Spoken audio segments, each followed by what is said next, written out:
At my brother's wedding reception at the Grand Phoenix Resort, he stood in front of 200 guests and introduced me to his new in-laws as just the maid who helped set everything up today.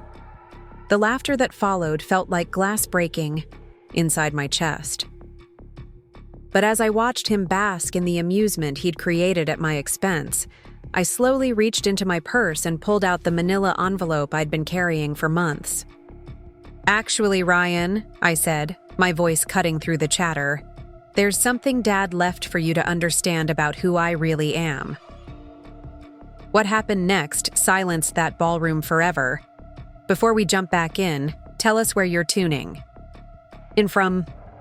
And if this story touches you, make sure you're subscribed, because tomorrow, I've saved something extra special for you. I never imagined that the most important moment of my life would happen at someone else's wedding, but that's exactly where everything changed. My name is Elena Vasquez, and I'm 34 years old. For most of my adult life, I've been the invisible thread holding my family together, the one who shows up without fanfare and cleans up without complaint. While everyone else pursued their dreams and built their careers, I became the designated caretaker, the problem solver, the one who could always be counted on to handle whatever crisis arose next. 3 years ago, when my father Miguel was diagnosed with early-onset Alzheimer's at just 62, my world shifted completely. I had been working as a charge nurse at Phoenix General Hospital, leading a team in the intensive care unit, and finally feeling like I'd found my calling in life. The work was demanding but rewarding, and I'd just been offered a promotion to assistant nursing director when Dad's diagnosis came crashing down on our family like a meteor. My older brother Ryan, who had always been the golden child with his successful construction company and his picture-perfect life in North Scottsdale, made his position clear from the beginning. He had a business to run, employees depending on him, contracts worth millions of dollars that required his constant attention.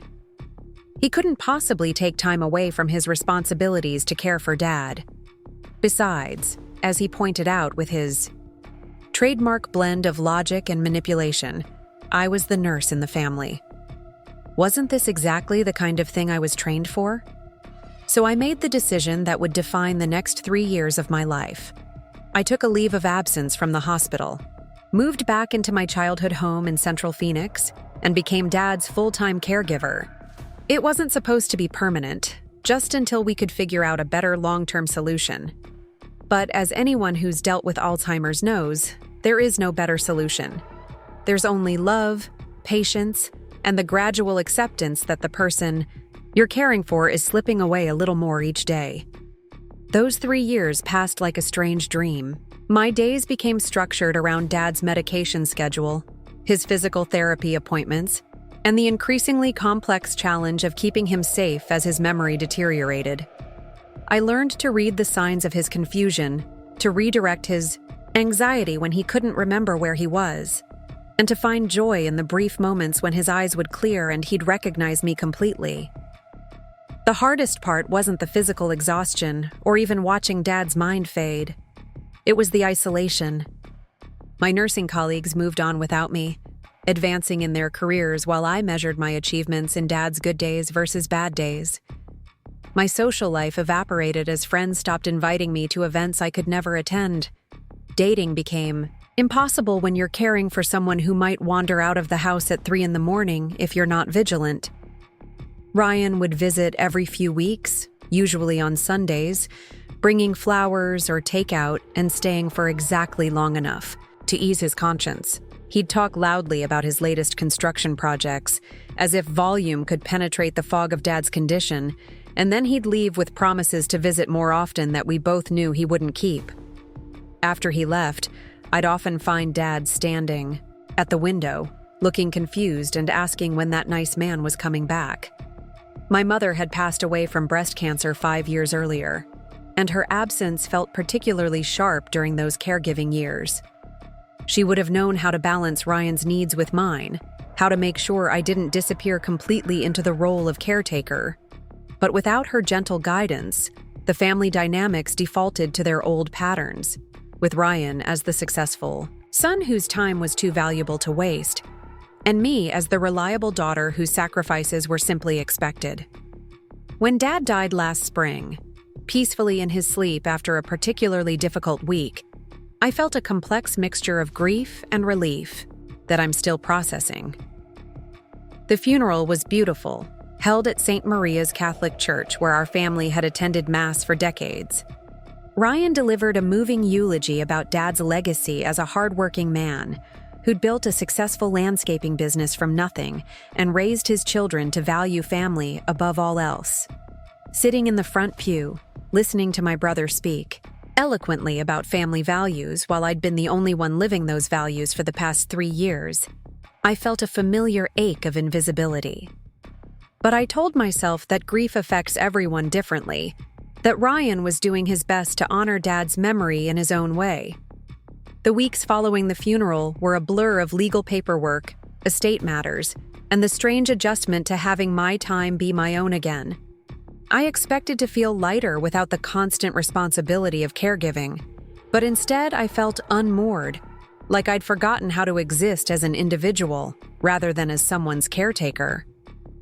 That's when the wedding invitation arrived, elegant and expensive, announcing Ryan's engagement to Amanda Chen, an interior designer he'd met through his construction business. The invitation was everything you'd expect from a successful couple: thick cardstock with gold foil lettering and a response card that probably cost more than I'd spent on groceries in a month. I was genuinely happy for Ryan. Amanda seemed lovely. The few times I'd met her, and after years of bachelor life, my brother deserved to find someone who appreciated him. But when I called to congratulate them and ask about wedding plans, Ryan's response revealed how little had changed in our family dynamics. "Elena, you know how good you are with organizing things," he said, his voice taking on that particular tone he used when he wanted something. "Amanda's completely overwhelmed with all the details, and you know how stressed she gets. Could you help us coordinate some of the setup? Nothing major, just the kind of behind-the-scenes stuff you're so great at handling." I should have recognized the red flag in that request. Should have understood that once again, I was being cast in the role of helpful background support rather than honored family member. But part of me was grateful to feel needed again after months of adjusting to a life without constant caregiving responsibilities. And another part of me hoped that maybe this wedding could be a fresh start for Ryan and me, a chance to rebuild our relationship now that we weren't navigating the stress of Dad's illness. So I said yes, and immediately began receiving a steady stream of texts and calls from Amanda about wedding logistics. Could I confirm the final headcount with the caterer? Could I make sure the guest bathroom was stocked with premium hand towels? Could I arrive early on the wedding day to coordinate with vendors and handle any last-minute issues that might arise? Each request was phrased politely, even gratefully, but the cumulative effect was clear. I wasn't being invited to participate. In the wedding as Ryan's sister, I was being recruited to work at it as unpaid event staff. The distinction might seem subtle to an outsider, but when you've spent your entire life being valued more for what you can do than for who you are, the difference is painfully obvious. Preparing and narrating this story took us a lot of time, so if you are enjoying it, subscribe to our channel. It means a lot to us. Now back to the story. The morning of the wedding, I woke up in my empty house and tried to summon enthusiasm for the day ahead. I'd bought a new dress for the occasion, a deep burgundy wrap dress that flattered my figure and made me feel elegant. I'd even splurged on professional makeup, telling myself that this was an important family celebration and I deserved to look my best.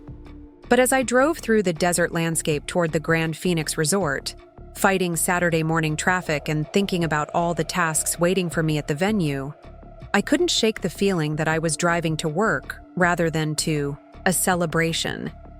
The resort was stunning, a sprawling complex of adobe-style buildings nestled against the backdrop of Camelback Mountain. But I barely had time to appreciate the scenery before Amanda appeared with her ever-present clipboard and urgent expression. "Elena, thank goodness you're here," she said, barely pausing to acknowledge my greeting. "The florist is running behind schedule, and someone needs to make sure all the centerpieces are exactly the same height. And could you check that the guest Bathrooms have enough towels? I know it seems silly, but Ryan's business partners will be there, and first impressions matter so much. Within minutes, I was immersed in the familiar rhythm of managing other people's priorities while my own needs disappeared into the background. I adjusted floral arrangements, counted favor bags, directed vendors, and solved small problems before they could become large ones. It was work I was genuinely good at, work that came naturally after years of managing Dad's complex care needs. But it was also work that rendered me invisible as an individual. As the morning progressed and guests began arriving for the ceremony, I found myself moving through the resort like a ghost, present but unnoticed, essential but unacknowledged. When relatives I hadn't seen in months arrived, they'd greet me warmly, but then immediately ask if I knew where to find the restrooms or when dinner would be served, as if my primary function was providing information rather than sharing in the celebration. The ceremony itself was beautiful, held in the resort's garden pavilion with the desert mountains providing a dramatic backdrop.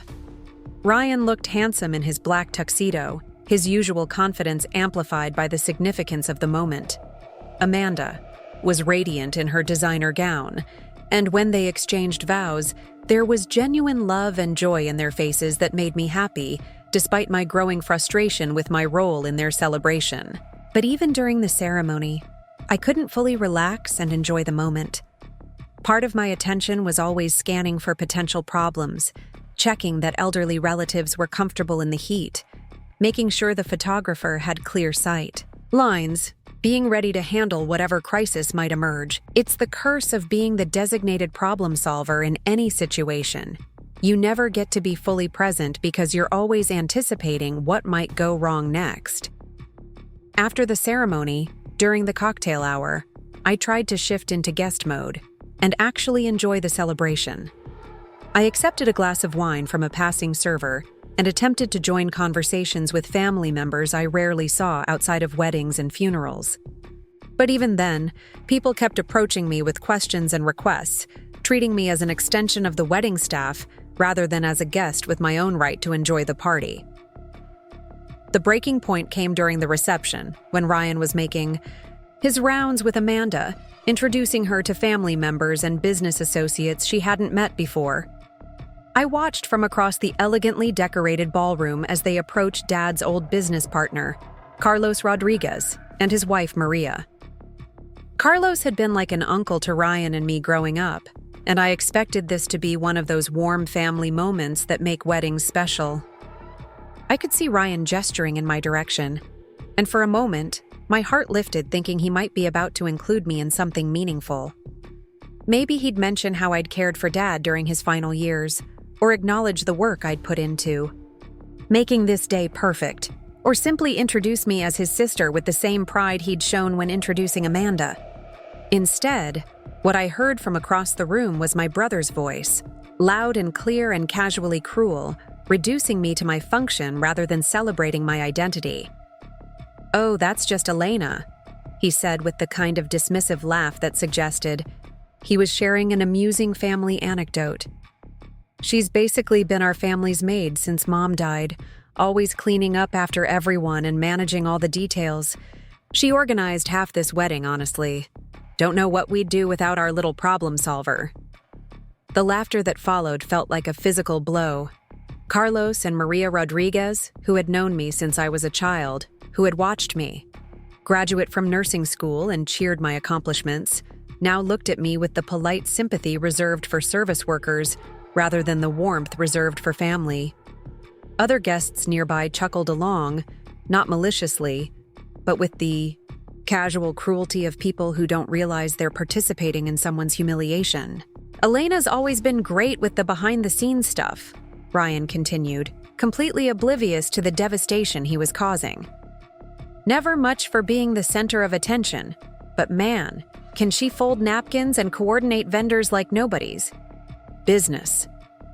Standing there in my beautiful burgundy dress, holding a glass of wine I could no longer taste, I felt something inside me break and rebuild simultaneously. In that moment, I understood that no amount of sacrifice, no level of competence, No degree of reliability would ever earn me the respect and recognition I craved from my brother. To him, I would always be the helpful sister, the one who could be counted on to handle whatever needed handling, but never the one whose own dreams and achievements mattered. But then I remembered the envelope. 3 weeks after Dad's funeral, his longtime attorney, Robert Thompson, had called me to his office for what I assumed would be routine paperwork related to the estate. Instead, he'd handed me a sealed manila envelope with my name written in Dad's distinctive handwriting. "Your father was very specific about this," Mr. Thompson had said. "He wanted you to have it, but he also wanted you to know when the right time would come to open it." Inside that envelope was a letter in Dad's increasingly shaky handwriting, dated just 4 months before his condition deteriorated to the point where such complex communication became impossible. But it wasn't just a letter. Attached were copies of legal documents I'd never seen before, papers that revealed a side of Dad's financial life that he'd kept private from both Ryan and me. I'd been carrying that envelope in my purse for months, not entirely sure why, but somehow knowing that the right moment would eventually present itself. And standing in that ballroom, listening to my brother reduce 3 years of devoted caregiving and a lifetime of being his reliable support system to the job description of hired help, I realized that moment had finally arrived. "Actually, Ryan," I said, my voice cutting through the continuing chatter and laughter, "there's something Dad left for you to understand about who I really am." The conversation stopped as if I'd flipped a switch. Ryan turned toward me with a confused expression, probably wondering why I was interrupting his charming anecdote with such a serious tone. Amanda looked mildly annoyed at the disruption to their social momentum. Carlos and Maria Rodriguez appeared relieved that someone was changing the subject from the uncomfortable territory it had wandered into. I reached into my purse and pulled out the manila envelope, my hands steadier than I'd expected them to be. For months, I'd wondered what I would feel when this moment came, but now that it was here, I felt only a calm certainty that the truth needed to be spoken, regardless of the consequences. 2. Protagonist Introduction. My name is Sarah Martinez. I'm 32, and for the past 3 years, I've been the one holding our family together while everyone else moved on with their lives. When Dad got sick with Alzheimer's, I put my nursing career on hold to become his full-time caregiver. While my older brother Ryan built his real estate empire in Scottsdale, I was the one making sure Dad took his medications, helping him remember our names, and sitting with him during the long, confused nights. It wasn't glamorous work. There were no promotions, no bonuses, no recognition. Just the quiet satisfaction of knowing Dad was safe, comfortable, and loved until the very end. 3. Relationship dynamic setup. Growing up in our Phoenix suburb, the roles were always clear. Ryan was the golden child, quarterback in high school, business degree from ASU, the son who made Mom and Dad beam with pride at every family gathering. He inherited Dad's charm and ambition, always talking about his next big deal or property acquisition. I was the reliable one, the one who helped Mom with dishes while Ryan got to relax, the one who stayed close to home while he traveled for business. When Mom died 5 years ago, everyone assumed I'd naturally step into the caretaker role for Dad. Not because anyone asked me, it was just expected. Ryan would visit Dad maybe once a month, staying for an hour or two, talking loudly about his successes as if volume could penetrate the fog of dementia. Then he'd leave, and I'd be alone with Dad again, watching him slip away a little more each day. 4. The catalyst event. When Dad passed last spring, I thought I could finally breathe. The funeral was beautiful, and for a brief moment, I felt like Ryan and I were a team again, united in grief. But within weeks, he was back to his old patterns. Then came the wedding invitation. Ryan was marrying Amanda, a successful interior designer he'd met through work. The invitation was gorgeous. Thick cardstock, gold embossing, the works. But when I called to ask about my role in the wedding, Ryan's response was telling. "Oh, Sarah, you know how you are with details. Could you help coordinate some of the setup? Amanda's so stressed, and you're so good at, managing things." I should have said no. But Dad's voice echoed in my head from our last coherent conversation. "Take care of your brother, mija. He's going to need you more than he knows." 5. Entering the arena. The wedding was at the Grand Phoenix Resort, a sprawling venue with desert views and price tags that made my head spin. I arrived early that Saturday morning, wearing my best dress, a navy blue number I'd bought for Dad's funeral and hadn't worn since. Amanda was in full bride mode, directing an army of vendors while Ryan glad-handed guests who were already arriving for the rehearsal. When I approached to ask where I could help, Amanda barely glanced up from her clipboard. "Oh, good. Sarah's here. Could you make sure the guest bathroom has enough hand towels? And someone needs to check that the centerpieces are all the same height. Not, 'Thank you for coming.' Not, 'You look nice.' Just another task to add to my list." 6. Escalating. Microaggressions. The day continued like that. While Ryan posed for photos with his groomsmen, I was straightening chair covers. While Amanda's bridesmaids got their makeup touched up, I was counting favor bags. Every request came with that same dismissive tone, like I was part of the hired help rather than the groom's sister.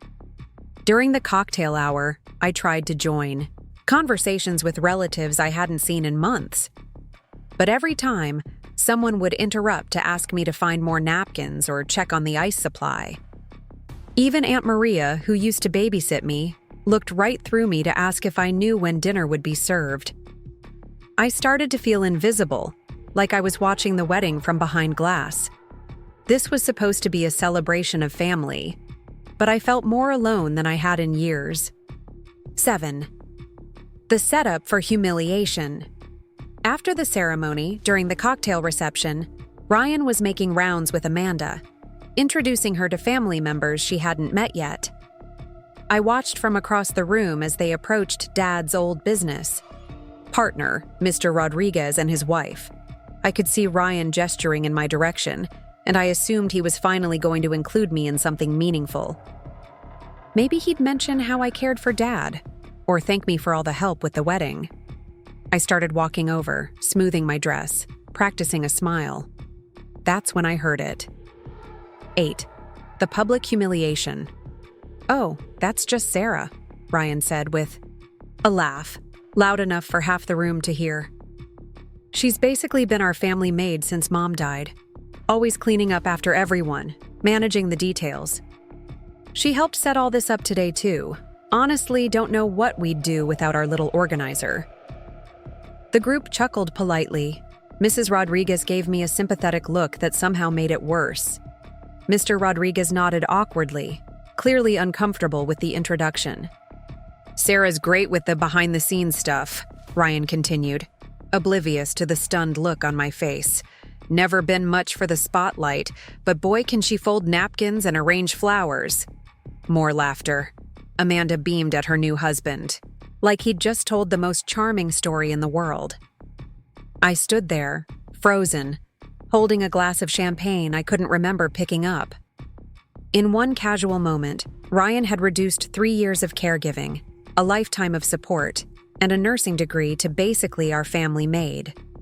Nabbarj 9, the unexpected defender. That's when I remembered the envelope. 3 weeks after Dad's funeral. His lawyer, Mr. Thompson, had called me to his office. "There's something your father wanted you to have," he'd said, handing me a sealed manila envelope. He was very specific about when you should open it.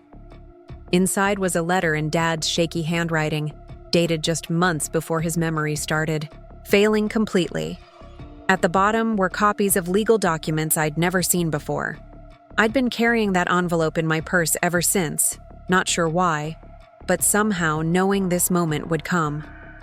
"Actually, Ryan," I said, loud enough for the same group to hear, "there's something Dad wanted you to know about that." The conversation stopped. I pulled out the envelope, my hands steadier than I expected. 10. The stunned silence I unfolded, Dad's letter, and began reading. To my daughter Sarah. By the time you read this, I'll be gone, and you'll probably be feeling unappreciated by your brother. You think I didn't notice how you sacrificed your career, your social life, your own dreams to take care of me. But I saw everything. Ryan thinks success means money and status. But real success means showing up when it's hard, loving someone when they can't remember your name, and giving without expecting anything in return. You did that every single day. The group around us had gone completely quiet now. Other guests were starting to turn and listen. 11. Finding her voice. I looked up at Ryan, whose face had gone pale. There's more, but here's the important part for everyone to understand. I pulled out the legal documents. Dad changed his will 6 months before he died. The house in Ahwatukee that you assumed you'd inherit, he left it to me, along with his entire investment portfolio, which, by the way, is worth considerably. More than your real estate commissions this year. Amanda's mouth fell open. Mr. Rodriguez looked fascinated now, rather than uncomfortable. But here's what Dad wrote about you, Ryan, I continued, my voice getting stronger with each word. He said, I hope someday my son learns the difference between serving others out of love and being treated like service staff. Sarah deserves respect, not assignments. 12. The departure. Ryan sputtered. Sarah, this isn't the time or place. No, I interrupted, folding the papers back up. This is exactly the time and place. You just introduced me to your new family as a maid, in front of people who've known me my entire life, people who remember when I graduated nursing school, when I won the Community Service Award, when I gave up everything to care for our father. I turned to address the wider group. I'm not the family maid. I'm a registered nurse who chose love over career advancement. I'm the daughter who held Dad's hand through every doctor's appointment. I'm the sister who's been enabling this family's dysfunction by staying quiet. Amanda tugged on Ryan's sleeve, clearly wanting him to fix this, but he had nothing. Congratulations on your marriage, I said, taking off the small corsage they'd given me. I hope you both learn to see people for who they really are, not just what they can do for you. I walked toward the exit, past tables full of guests who were pretending not to stare, past the elaborate centerpieces I'd helped arrange, past the life I'd been trying to fit into for 32 years. 13. Processing and integration. I sat in my Honda Civic in the resort parking lot for 20 minutes before starting the engine. Through the windows, I could see the reception continuing. People dancing, laughing, celebrating. Part of me felt sad about missing it, but a bigger part felt free. My phone buzzed with texts from relatives who'd witnessed the scene. Aunt Maria. Mija, I had no idea about the caregiving. I'm so sorry. Cousin Luis. Good for you. Ryan needed to hear that. Even Mrs. Rodriguez had somehow gotten my number. Your father would be proud of you tonight. But the text that mattered most came from my college roommate Jessica, who I'd barely spoken to since becoming Dad's caregiver. Saw Amanda's Instagram story about the wedding drama. Called my mom, who called your Aunt Maria, who told me everything. Girl, it's time to come back to life. My hospital has nursing positions open. You interested? 14. New beginning. 6 months later, I'm writing this from my new apartment in Tempe, 15 minutes from the hospital where I work in the cardiac unit. Dad's house sold for more than I expected, and his investments have given me a financial security I never dreamed of. Ryan and I have talked twice since the wedding. Both conversations were awkward, but at least they were conversations between equals, not between a successful businessman and his family maid. The inheritance wasn't just money and property. It was Dad's final gift of validation. proof that he saw my worth even when I couldn't see it myself. Sometimes the people who love us most are saving the most important words for when we need them most. I've started dating again, joined a book club, and even took a pottery class. Turns out, when you stop arranging everyone else's life, you have time to build your own. Last month, Ryan called to tell me Amanda was pregnant. "I want to do better," he said. "I want my kid to know their Aunt Sarah, the real Sarah, not just the one who brings snacks to family parties." It's a start. Dad always said that respect isn't something you can demand. You have to claim it. Sometimes that means pulling out an envelope and reading the truth out loud. Sometimes it means walking away from people who can't see your worth. And sometimes it means trusting that the people who really love you have been keeping track of your value all along, even when you've forgotten it yourself. If this story resonated with you, if you've ever felt reduced to what you do for others rather than celebrated for who you are, please like this video and share it with someone who needs to remember their worth. Your support helps me tell more stories about finding your voice and claiming your place in your own life. And remember, you're not the help in someone else's story. You're the hero of your own. "Elena, what are you doing?" Ryan asked, his voice carrying that edge of irritation he got whenever someone disrupted his carefully orchestrated presentations. He glanced nervously at Carlos and Maria, clearly worried that whatever I was about to say might embarrass him in front of people whose opinions mattered to his business reputation. I opened the envelope slowly, deliberately, letting the weight of the moment settle over our small circle.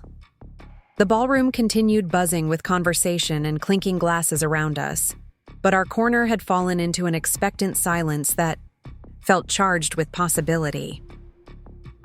"Dad wrote this letter 4 months before he lost the ability to communicate clearly," I said, unfolding the pages with hands that had finally stopped trembling. "He wanted to make sure certain things were understood. About our family, especially about the choices I made during his illness." Amanda shifted uncomfortably, her designer heels clicking against the polished floor as she moved closer to Ryan. She clearly hadn't signed up for family drama at her wedding reception, and I could see her calculating whether this was something she needed to shut down or simply endure. "This really isn't the time or place," Ryan said, but his voice lacked its usual commanding authority. Something in my demeanor must have warned him that this wasn't one of those moments where I'd simply back down to keep the peace. "Actually, it's exactly the time and place," I replied, looking directly into his eyes. "You just finished telling Carlos and Maria that I'm basically our family's hired help. I think they deserve to know what Dad really thought about that characterization." I began reading from the letter, Dad's words flowing through my voice, with a strength I hadn't felt in years. "To my daughter Elena, who gave up everything to make sure I never felt alone or afraid during the hardest chapter of my life. By the time you read this, people will have forgotten the sacrifices you made, the career you put on hold, the life you postponed to care for someone who couldn't always remember your name. But I never forgot, not even on my worst days." Carlos Rodriguez's expression shifted from polite confusion to genuine attention. These weren't the words of a man describing his family's maid. They were the words of a father recognizing profound sacrifice and dedication. I continued reading. "Your brother Ryan thinks success means building something visible, something that impresses other people and generates applause.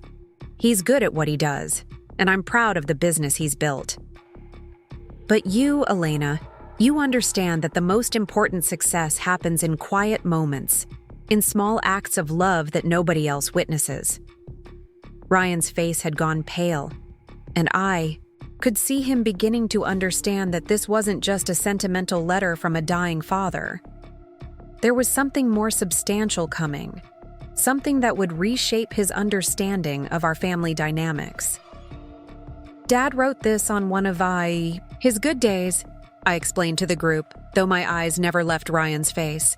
One of those days when his mind was completely clear and he could see everything that had been happening with perfect clarity. The letter continued. I know you think I didn't notice how Ryan would visit for an hour and then leave you to handle everything else. I know you think I didn't see how you smiled and pretended it was fine when he'd talk about his business success while you were cleaning up the aftermath of my confusion. But I saw it all, Elena. And I want you to know that what you did for me was the most successful thing anyone in our family has ever accomplished. Maria Rodriguez dabbed at her eyes with a cocktail napkin, and I realized that several other guests had drifted closer to listen. This wasn't just a private family moment anymore. It was becoming a public reckoning. There's more, I said, my voice growing stronger with each word. Dad wanted to make sure Ryan understood something about the nature of real service versus being treated like service staff. I found the passage I was looking for and continued. Ryan, if you're hearing this, it means you've probably said something dismissive about your sister's contributions to our family. Let me be clear about something. Elena was never our maid, or our helper or our organizer. She was our hero. While you were building your business, she was saving my dignity. While you were networking and making deals, she was making sure I never felt abandoned or forgotten. The silence around us had expanded now, creating a bubble of tension in the middle of the celebration. Amanda looked like she wanted to disappear, but she couldn't leave without making the situation more awkward. Ryan seemed frozen, unable to process what he was hearing. Your father wrote this letter specifically because he anticipated this moment, I continued, my voice carrying across the nearby tables. He knew that after he was gone, the family narrative would default to old patterns. He knew that my contributions would be minimized, and that I'd be expected to fade back into the background role I'd always played. I pulled out the additional documents that had been attached to the letter, official-looking papers with legal seals and signatures. But Dad also wanted to make sure that his real feelings about our family dynamics were documented in ways that couldn't be dismissed or forgotten.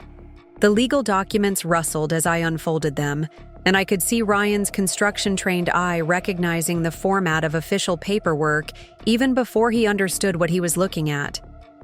3 months before Dad died, he revised his will. Completely, I announced, loud enough now that the conversations at nearby tables had stopped entirely. He wanted to make sure his estate reflected his actual values, not just the assumptions people had made about his priorities. Ryan's mouth opened and closed without producing sound, like he was trying to form words that wouldn't come. Amanda gripped his arm tightly. Whether for support or to keep him from saying something unfortunate, I couldn't tell. The house in Ahwatukee where we grew up, the house you assumed would automatically come to you as the successful son, Dad left it. To me, I continued, reading directly from the will summary. Along with his investment portfolio, his life insurance policy, and the ownership stake he maintained in 3 different rental properties that none of us knew he owned. The financial details weren't the point, but I could see them landing, with devastating impact on Ryan, who had clearly spent months planning how he'd use his anticipated inheritance to expand his construction business. But here's the part Dad wanted you to understand most clearly, I said, returning to the letter. The money and property aren't rewards for Elena's caregiving. They're recognition of something deeper. Elena understands that wealth isn't just about accumulating assets. It's about knowing when to give up what you have for something more valuable. She gave up career advancement, social opportunities, and 3 years of her prime adult life because she understood that love requires sacrifice. Carlos Rodriguez was openly emotional now, and I realized that Dad's words were resonating beyond just our immediate family conflict. These were truths about caregiving and sacrifice that applied to many of the families represented in this room. Your sister never asked for recognition, I continued reading. She never complained about the burden or demanded appreciation for her sacrifices. She simply showed up every day and did what needed to be done because that's who she is. If you've characterized her as hired help or treated her contributions as less valuable than your professional achievements, then you've misunderstood everything I tried to teach you about family. The weight of Dad's words hung in the air like incense, heavy and transformative. I could see Ryan struggling to process not just the content of what I'd read, but the public nature of this revelation. His wedding reception was transforming into a referendum on his character, and he was clearly unprepared for that level of scrutiny. Dad wrote one more thing specifically for this moment, I said, finding the final paragraph of the letter. He wrote, "If Elena is reading this at a family gathering where someone has diminished her worth, I want everyone present to understand that she represents the best of what our family can be. She chose love over career, service over recognition, presence over profit. Those aren't the choices of hired help. Those are the choices of someone who understands that family means showing up when it's hard." I refolded the letter carefully, taking my time to let Dad's words settle over the group. The ballroom around us had returned to its celebration, but our corner remained suspended in the aftermath of truths that couldn't be taken back or forgotten. "I'm not sharing this to hurt you, Ryan," I said finally, my voice gentler now, but still carrying the authority that comes from speaking truth. "I'm sharing it because Dad knew this moment would come, and he wanted to make sure that when it did, everyone would understand what really happened during those 3 years." Amanda finally found her voice, though it came out smaller than her usual confident tone. "Elena, I had no idea about the caregiving situation. Ryan never really explained how extensive it was." That admission hit Ryan like a physical blow, and I could see him realizing that his new wife had been operating with incomplete information about our family dynamics. He'd apparently chosen to minimize or omit entirely the reality of Dad's condition and my role in managing it. "There's a lot Ryan hasn't explained," I said, looking directly at Amanda. "Including the fact that I took a leave of absence from my job as a charge nurse at Phoenix General Hospital to care for Dad full-time. Including the fact that I gave up my own apartment and moved back into the family home for 3 years. Including the fact that I turned down a promotion to assistant nursing director because the new responsibilities would have conflicted with Dad's care schedule." These details were landing on Amanda like small explosions, each one reshaping her understanding of the family she'd just married into. I could see her looking at Ryan with new questions in her eyes, wondering what other important context she might be missing. "I didn't know you were offered a promotion," Ryan said quietly, the first words he'd spoken since I'd begun reading the letter. His voice carried a note of genuine surprise that suggested he'd never bothered to ask about the professional costs of my caregiving decision. "There's a lot you didn't know because you never asked," I replied, without malice, but with absolute clarity. "You knew I was taking care of Dad, but you never wanted to understand what that actually entailed or what it was costing me personally and professionally." The conversation was interrupted by the wedding coordinator, a harried-looking woman in a black suit who approached our group with the kind of determined politeness that suggested she'd been watching our interaction with growing concern. "Excuse me, but we're ready to begin the toasts and cake cutting," she announced, clearly hoping to redirect everyone's attention back to the scheduled celebration. "If the family could please take their seats at the head table?" The request created an awkward pause as everyone realized that the evening needed to continue, despite the emotional earthquake that had just occurred in our corner of the room. Amanda looked relieved at the prospect of moving past this confrontation, while Ryan appeared to be calculating how to salvage his wedding reception from the wreckage of family drama. "Of course," I said to the coordinator, my voice returning to the helpful, accommodating tone that everyone was used to hearing from me. "We'll be right there." But as the coordinator walked away and our group began to disperse, I realized that something fundamental had shifted in the dynamic between Ryan and me. The letter and the inheritance documents had done more than just correct his dismissive characterization of my role in our family. They had established a new foundation for how we would relate to each other going forward. For the first time in my adult life, I didn't feel like I needed to earn my place at the family table through service and accommodation. Dad's words had given me something I'd never had before: external validation of my worth that couldn't be disputed or dismissed. I was no longer the helpful sister who could be taken for granted. I was the daughter who had been specifically honored by our father for choices that required courage and character. As we walked toward the head table, I could hear whispered conversations starting up behind us.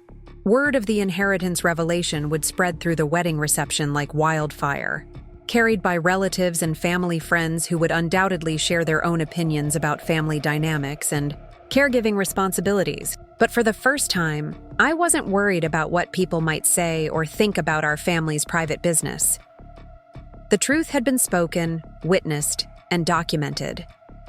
Whatever happened next would happen from a foundation of honesty, rather than the polite fictions we'd all been maintaining. Ryan held out my chair at the head table, a small gesture that might have been automatic courtesy, or might have been his first attempt at acknowledging the shift in our relationship.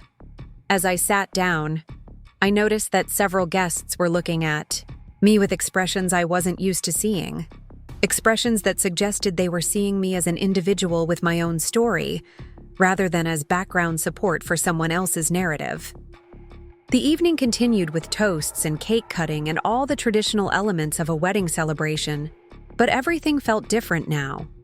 When Ryan's business partner gave a speech about successful partnerships, I found myself thinking about Dad's words about different kinds of success. When Amanda's maid of honor talked about the importance of supporting the people you love, I thought about the difference between genuine support and being taken for granted.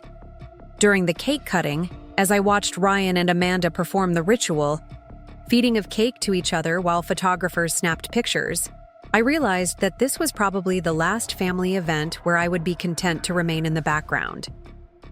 Dad's letter had given me permission to step into the light, to claim space for my own story instead of just facilitating everyone else's.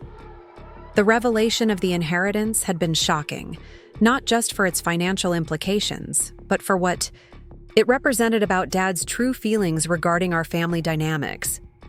But the real transformation wasn't about money or property. It was about the validation of choices I'd made when no one was watching.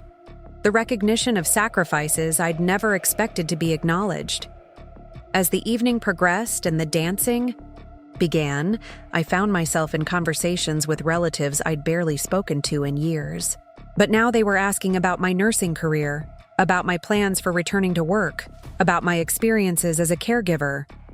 For the first time at a family gathering, people were interested in my story rather than just my function.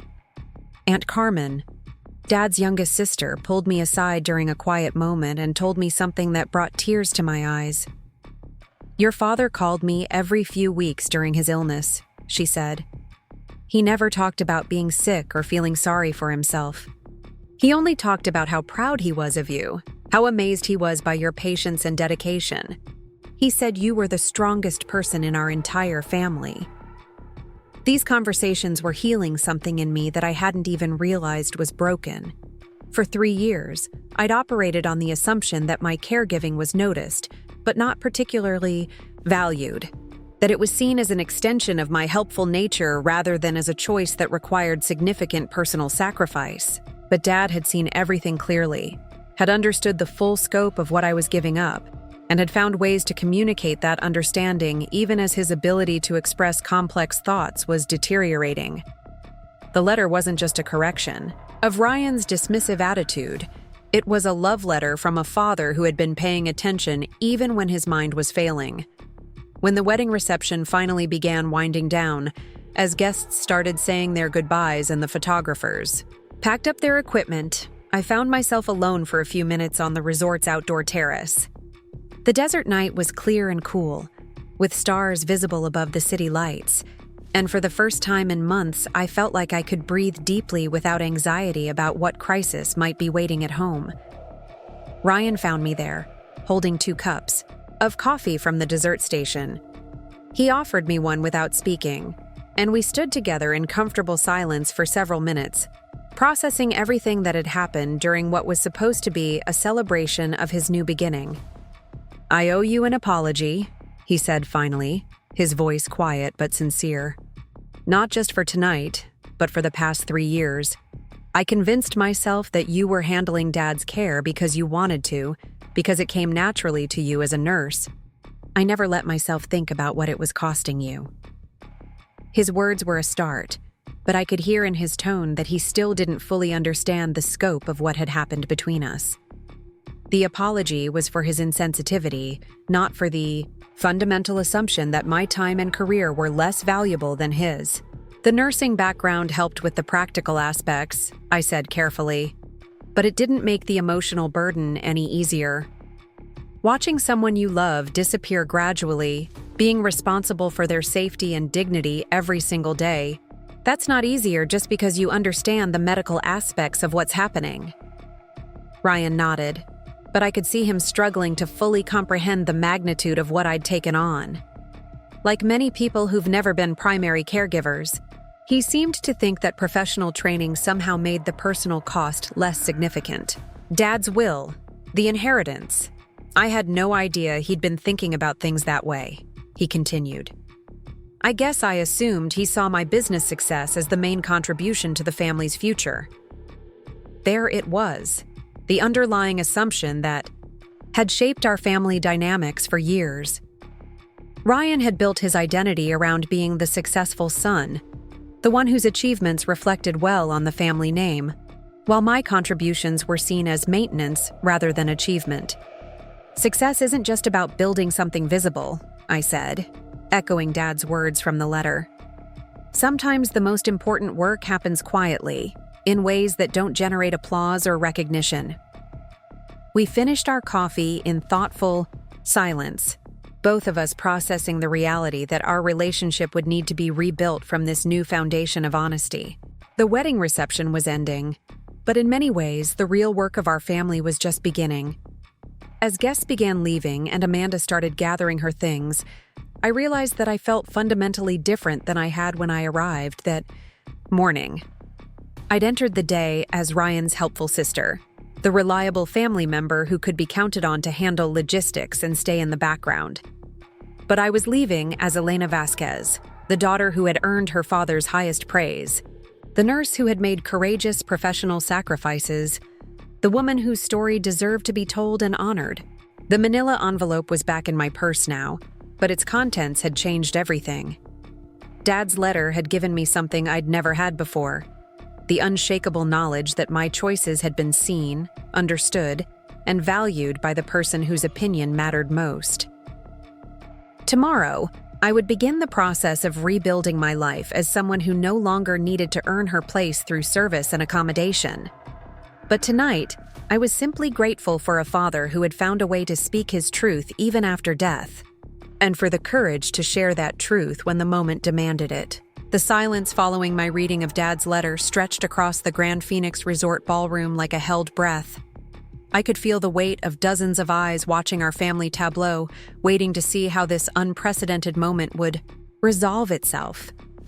Ryan stood frozen beside Amanda, his confident wedding day glow replaced by an expression I'd never seen before, a mixture of shock, embarrassment, and something that might have been genuine remorse. Carlos Rodriguez cleared his throat softly, breaking the spell that had settled over our group.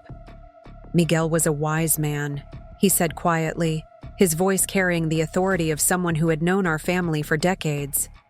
He saw things clearly, even at the end. Maria Rodriguez nodded, tears visible in her eyes as she looked between Ryan and me. "Your father talked about you constantly during his illness, Elena. Every time we visited, he would tell us how proud he was of your dedication, how amazed he was by your strength. We had no idea you were a nurse, had no idea about your career, sacrifices." Her words landed with particular impact because they came from someone outside our immediate family circle, someone whose perspective couldn't be dismissed as biased or overly emotional. The Rodriguez family had been close friends. With our parents for over 20 years, their observations carried weight that went beyond polite sympathy. Ryan finally found his voice, though it came out hoarse and uncertain. "Elena, I had no idea Dad felt that way about the inheritance situation. When Mr. Thompson called about the will reading, he just said there were some specific bequests. I never imagined." His voice trailed off as he seemed to realize that finishing that sentence would only reveal more about his assumptions regarding our father's priorities and his own position within the family hierarchy. Amanda stepped closer to Ryan, her hand, finding his arm in a gesture that seemed more steadying than supportive. Her designer wedding dress suddenly looked incongruous against the gravity of the conversation unfolding around her reception. "Ryan, maybe we should find somewhere private to continue this discussion," she suggested, her voice tight with the kind of controlled politeness that suggested she was calculating the social cost of this public revelation. "No," I said firmly, my voice carrying a strength that surprised even me. This conversation started publicly, and it should finish publicly. Dad wrote these words specifically because he anticipated that my contributions would be minimized or dismissed. He wanted witnesses to his actual feelings, not just family members who might reinterpret his words later. The group around us had grown larger as other wedding guests drifted closer, drawn by the unusual seriousness of our conversation in the midst of what should have been celebration. I could see several of Ryan's business associates hovering at the edges, clearly uncomfortable with the personal nature of what they were witnessing, but unable to politely extract themselves. "There's something else in Dad's letter that needs to be shared," I continued, unfolding another section of the pages. He wrote specifically about the business relationships and professional expectations that he felt influenced Ryan's perception of family responsibilities. Ryan's face went pale as he realized I was about to share more of Dad's private thoughts in front of his colleagues and clients. But I was no longer concerned with protecting his professional image at the expense of truth-telling. Dad wrote, "I worry that Ryan has absorbed certain attitudes from his business environment that don't serve him well in family relationships. Success in construction requires managing resources efficiently, delegating responsibilities based on capability, and expecting results without extensive emotional consideration. These approaches work for building projects, but they can be destructive when applied to family dynamics." The accuracy of Dad's observation was evident in Ryan's uncomfortable shifting and Amanda's sharp intake of breath. Our father had apparently spent his final coherent months analyzing the family patterns he'd witnessed, understanding connections that none of us had articulated explicitly. He went on to say, "Elena has never been our family's resource to be managed or problem to be solved. She's been our family's heart, the person who understood that love requires presence, not just provision." Ryan's success has allowed him to solve many problems with money and delegation, but Elena's dedication couldn't be purchased or outsourced. One of Ryan's business partners, a man I recognized from previous family gatherings but had never actually been introduced to, stepped forward with an expression of genuine curiosity. "I'm sorry to intrude on what's obviously a private family matter, but I have to say, this gives me a completely different understanding of your family dynamics.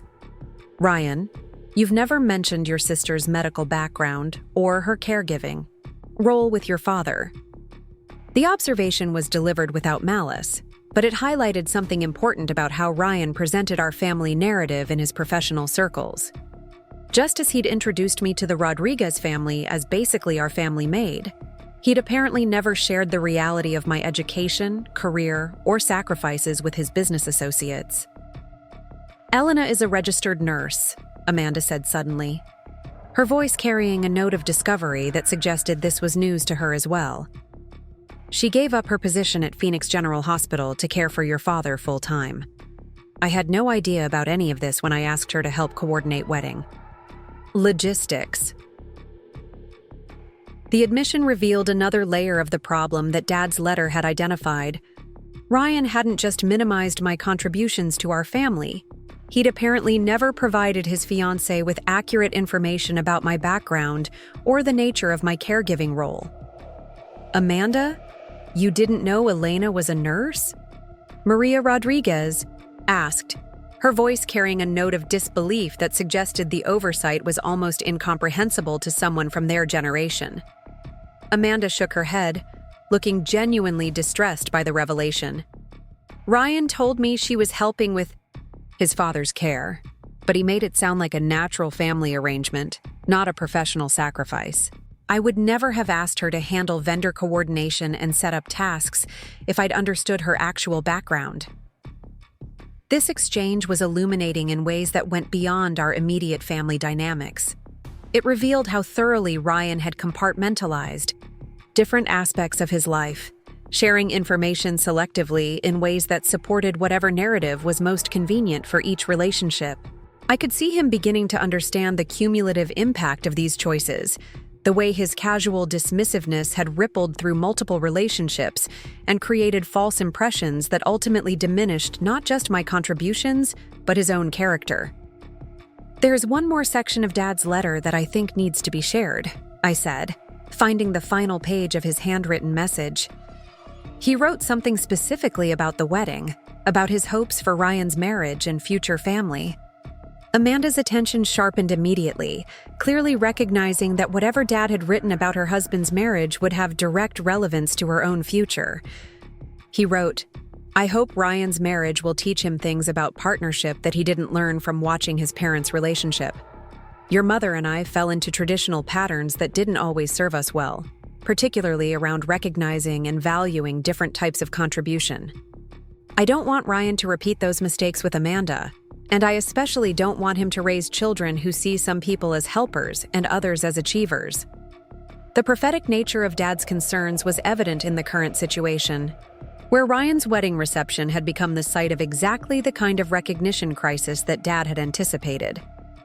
He concluded by saying, "If Ryan can learn to see Elena's worth clearly, to appreciate her sacrifices without taking them for granted, then he'll be capable of building the kind of marriage where both partners feel valued for who they are, not just what they provide." Amanda was openly emotional now, and I could see her processing not just the immediate family revelation, but its implications for her own relationship with Ryan. Dad's letter wasn't just correcting past misunderstandings, it was providing guidance for future relationship patterns. Miguel always was insightful about family dynamics, Carlos Rodriguez said, his voice heavy with emotion. He saw things that the rest of us missed, understood patterns that took us years to recognize.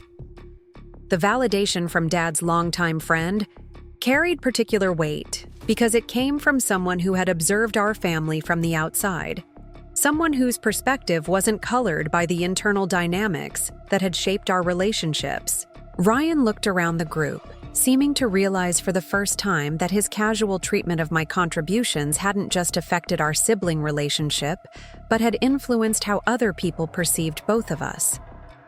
His introduction of me as basically our family maid hadn't been a harmless joke.